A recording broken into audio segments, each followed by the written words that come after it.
kita langsung ngomong. Termasuk hari ini ya, Pak Bahlil mengatakan ada 800 triliunan ya, kalau nggak salah yang katanya investasi yang mangkrak. Dan kita yang selesai, maksudnya kita tuh dia gitu ya.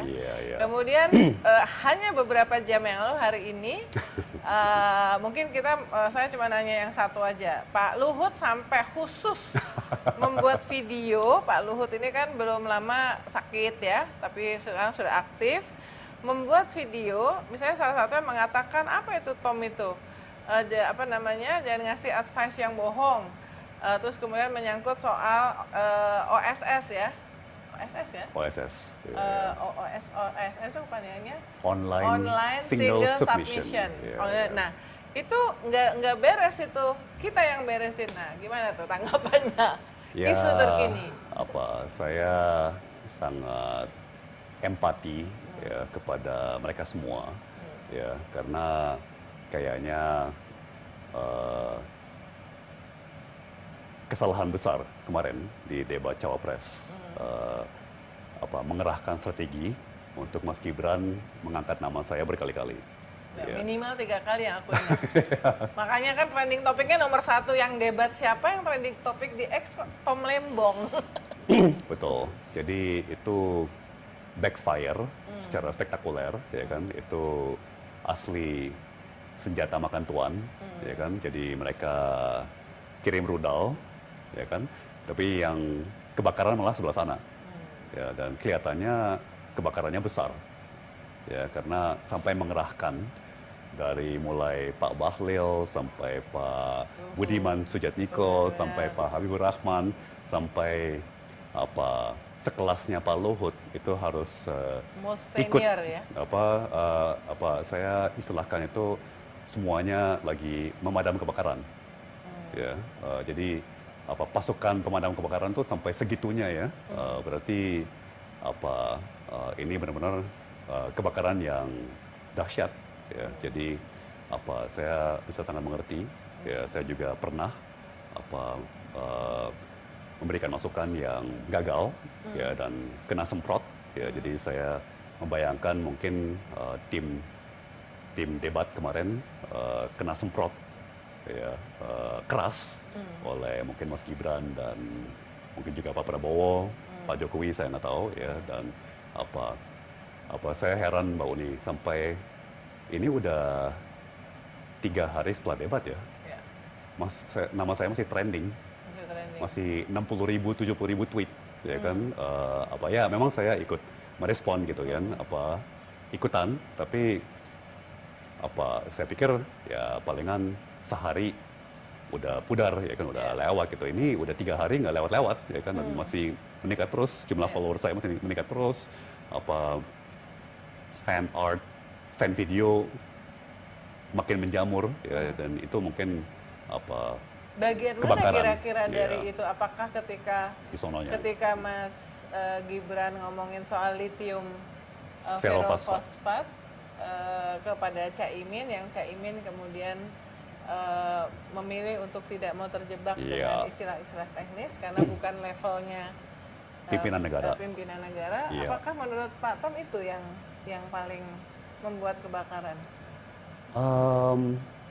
Saya kira pertama sudah pasti karena kan itu yang membuat nama Pak Tom disebut. Well, pertama kebakaran utama, kebakaran yang paling besar tentunya adalah bahwa di luar ekspektasi Pak Muhaimin menjadi pemenang debat tersebut.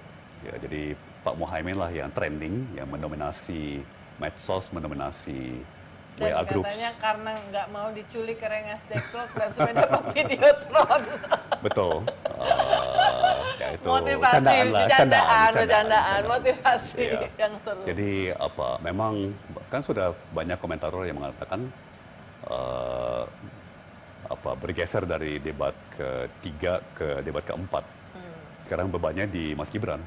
Ya, karena masuk ke debat ketiga itu Mas Gibran punya kelebihan, yaitu ekspektasi yang rendah, sehingga beliau jauh melampaui ekspektasi.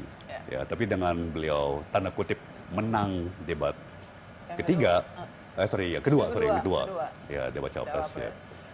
dengan beliau pemenang, itu bebannya tinggi sekali. Sekarang ekspektasi tinggi sekali kan, ya. Dan kelihatannya strategi yang diambil oleh tim debat Mas Gibran adalah untuk lebih agresif lagi, ya. Jadi hajar habis, ya kan, sampai keluarin tuh senjata-senjata seperti Tom Lembong, ya kan, contekan dari Tom Lembong gitu ya. Dan kelihatannya itu sekali lagi senjata makan tuan, ya, backfire, sehingga malah Mas Gibran yang kelihatan kurang berkelas begitu ya. Sementara Pak Muhaimin justru kelihatan tenang, kalem, ya kan, tetap menghormati, ya kan, lawan debatnya, tapi tidak mau diseret-seret ke gimmick-gimmick yang receh-receh gitu ya. Dan tetap selalu ingat, selalu berpegang bahwa saya ini cawapres loh. Saya bukan cagup, saya bukan calon wali kota, saya bukan calon menteri, ya, saya bukan calon dirjen, ya. Ini kita ngomong negara, kita ngomong keberpihakan, kita ngomong visi, kita ngomong misi, ya kan, kita ngomong masa depan dan arah masa depan gitu ya, bukan hal-hal teknis yang ya anytime kalau mau ajak ngomong hal teknis itu tugas saya. Ya, dan banyak yang lebih junior dari saya pun, ya, yang lebih ahli dan akan dipercayakan, ya, yang juga tentunya berintegritas, maka dipercayakan ya hal-hal teknis, tapi pimpinan negara itu harus di tingkat kebijakan. Nah itu yang saya kira kebakaran sekali ya di kubu 02, dan ini lagi giat-giatnya menjadi pemadam kebakaran. Dan mungkin ini pertanyaan terakhir yang bagian yang current affairs.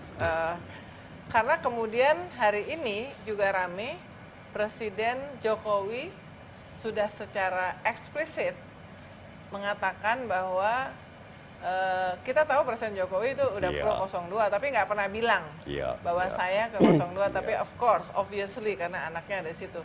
Tapi bilang bahwa Presiden bisa ikut kampanye, ya. Bersama di sampingnya itu adalah Pak Prabowo ya. Apakah menurut Pak Tom itu juga bagian dari turun gunung habis-habisan? Ya, kesan saya itu mencerminkan betapa parahnya kondisi di sebelah sana ya. Ya, kalau sudah sekelasnya presiden harus turun tangan sendiri, ya sudah tidak bisa lagi mempercayakan kepada tim, ya kan? Itu berarti agak ada sesuatu yang sangat parah di sana ya, karena kalau memang benar-benar pede, benar-benar yakin, ya udah di atas angin, ya. Satu putaran misalnya kan? Harusnya kan Pak Presiden bisa fokus kepada tugasnya mengurus negara, ya. Tapi kalau sampai Pak Presiden sendiri harus turun gunung, ya istilahnya kan terus harus hands on sendiri, ya tidak bisa lagi mempercayai atau mendelegasikan pemenangan putranya dan calon yang didukungnya kepada tim atau stafnya, berarti kayaknya ada masalah besar di sana ya.